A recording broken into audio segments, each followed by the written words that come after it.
You're standing on an open plain in East Africa. No trees for 100 meters. No weapon in your hand. Your skin is bare. Your body is small. Barely 5 feet tall. Maybe 70 pounds. Somewhere within a mile of you, a saber-toothed cat is watching. This isn't a survival movie. This is Tuesday 2 million years ago. And you are not the predator in this scene. Your potential lunch. Here's the fact that breaks the myth.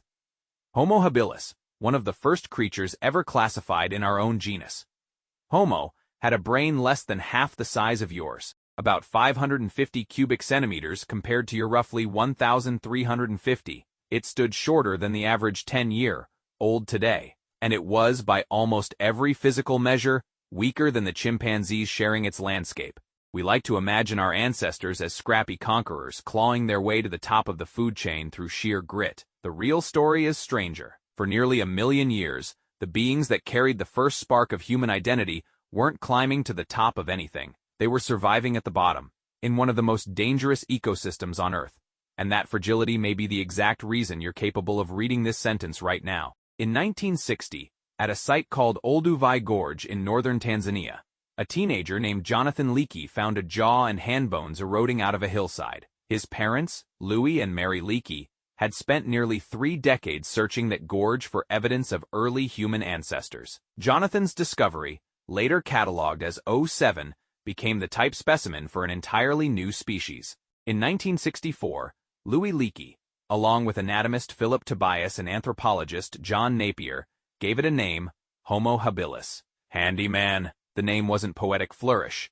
It was a direct claim. They believed this creature's hands were built for one specific world-altering skill, making tools. The bones told a strange story. Habilis had a small brain case but surprisingly dexterous fingers, closer in proportion to a modern human hand than to an ape's. Dated to roughly 2.4 to 1.4 million years old, Homo habilis occupied a razor-thin evolutionary window, after the fully ape-like Australopithecines, but long before anything resembling modern human anatomy. And its body was almost defenseless. No claws, no fangs, no fur, covered armor against the cold nights of the African highlands. Estimated body weight hovers around 70 pounds, lighter than a border collie. Height estimates from partial skeletons put adults at around 3 feet 4 inches to 4 feet 5 inches tall. Compare that to what shared its territory, Paranthropus boisei, a heavily built cousin species nicknamed Nutcracker Man for its massive jaw, and terrifying carnivores like Dinophilis, a saber-toothed cat,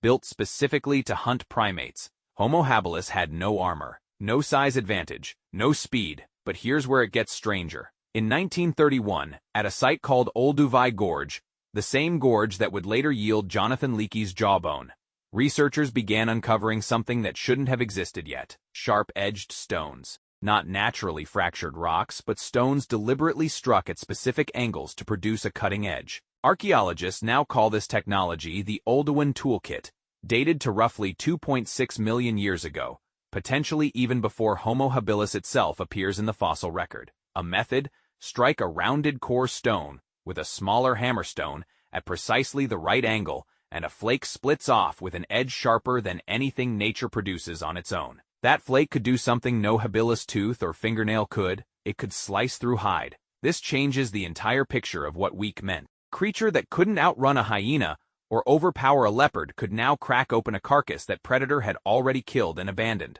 In 2010, researchers examining 3.4 million-year-old animal bones from Dakika, Ethiopia, found cut marks consistent with stone tool use, pushing the timeline of tool-assisted butchery back further than anyone expected. Homo habilis wasn't hunting. It was almost certainly scavenging, arriving at kills made by lions or saber-toothed cats, competing with hyenas for the leftovers, and using sharpened stone to strip meat from bone in minutes instead of hours. That's not the whole story, though, because scavenging in that landscape was a death sentence waiting to happen. At a site called FLK Zinj, also in Olduvai Gorge, archaeologists uncovered a concentration of over 3,700 bones alongside more than 2,600 stone artifacts, dated to about 1.84 million years ago. The bones show both stone tool cut marks and carnivore tooth marks, sometimes on the very same bone. That single detail is a forensic snapshot of a life or death race, Habilis stripping what meat it could before something far stronger arrived to reclaim the carcass. Imagine the sound: cracking stone, tearing sinew, and somewhere close, a growl. Every meal was a transaction with mortal risk attached, and the data suggests it often went wrong. Skeletal remains attributed to Homo habilis and closely related early Homo specimens show signs of extraordinary physical stress. And at least one fossil, a partial skeleton known as O62 discovered in 1986, reveals an adult with limb proportions so primitive that some researchers argued it barely differed from far older, more ape-like ancestors. This was not a triumphant march toward humanity. This was a species clinging to a narrow margin between starvation and being eaten, one flake of stone at a time. But that razor's edge existence did something unexpected to the brain. Except there was a problem. Access to that meat didn't just keep habilis alive, it may have started rewiring what alive even meant. Meat is expensive to chew and cheap to digest, the opposite of raw plants. In 1995, anthropologists Leslie Aiello and Peter Wheeler published what became known as the expensive tissue hypothesis. Their argument, the human gut and the human brain are both metabolically costly organs, and evolution rarely funds two expensive projects at once. As diet shifted toward calorie-dense tool-processed meat, the gut could afford to shrink, and the brain, for the first time in the hominin lineage, could afford to grow.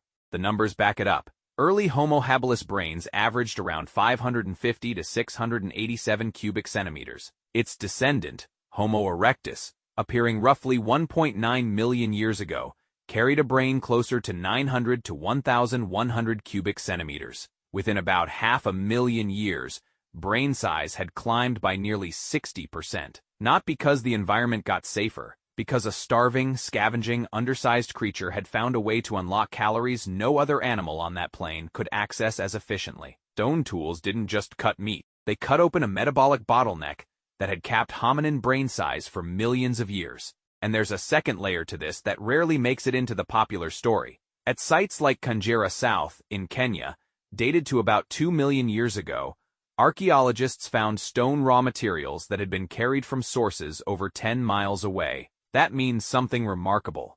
Individuals weren't just using whatever rock happened to be underfoot, they were planning, selecting, carrying, anticipating a future need before it arrived. Some researchers argue this is the first physical evidence of forward-thinking behavior in the hominin lineage, a mind beginning to model a future it hadn't experienced yet. A creature too weak to fight, too slow to flee, living on the scraps other predators left behind, was quietly assembling the cognitive toolkit that every subsequent human brain would inherit. By around 1.65 million years ago, Homo habilis vanishes from the fossil record, overlapping for a time with the larger-brained, longer-legged Homo erectus before disappearing entirely. It didn't conquer its world. It was, by nearly every physical metric, one of the least equipped large primates ever to walk that landscape. And yet every human brain alive today, the one running this thought right now, is a direct continuation of a lineage that survived not through strength,